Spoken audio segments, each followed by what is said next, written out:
This is the patch overview for June 21st, 2016. This patch includes the mech rescale, updated Frozen City, Phoenix Hawk pre-order, and several other improvements. The biggest feature in today's patch is the mech rescale. Every mech in the game now follows a volume scaling based on their tonnage. This has caused some mechs to become smaller or larger, as their previous volume did not reflect their weight.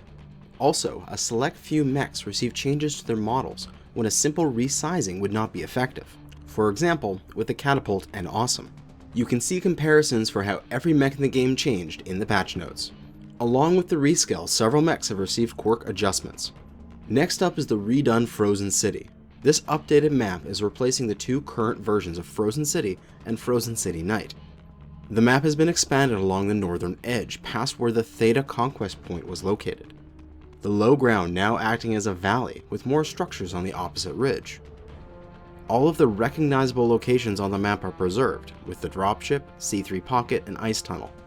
As with all the updated maps, it now supports single spawn dropships, dynamic time of day, and several breakable objects including vehicles, streetlights, and ice formations. Forest Colony has had an adjustment in its terrain. The small mountain path that led through F9 has been moved slightly south and widened significantly. This change helps split the central mountain and allows for teams to make flanking along this path a more legitimate threat.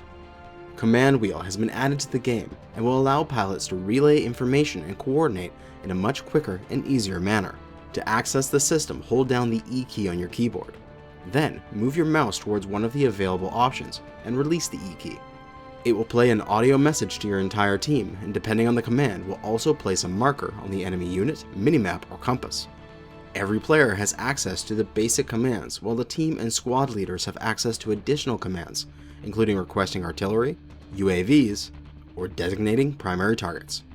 Also, the minimap and battle grid have undergone revisions in order to help support the icons and features of the command wheel. New from pre-order is the Phoenix Hawk, a 45-ton IS medium introduced in 2568. The design quickly became a staple of Star League Recon Lances due to its combination of speed, armor, and firepower. Unlike many designs that disappeared during the Succession Wars, the Phoenix Hawk has been in constant production for almost 500 years. New in the store is the Catapult Hero, the Butterbee. Piloted by Jenny Templeton, a House Liao reserve, it swaps out the typical pair of LRM-15 launchers for quad SRM-6s. She used this unusual design to great effect during the Fourth Succession Wars, where she destroyed half a dozen enemy mechs, drawing them in and letting them assume that her mech was weak in short-range combat. Leaderboards are now available for quick play matches. Functionally identical to leaderboards in Faction Warfare, you can see how you stack up against all other players within quick play. Faction Warfare has had some changes in this patch. Ceasefire duration has been dropped significantly from 40 minutes down to only 5 minutes. This means much less time between attack windows.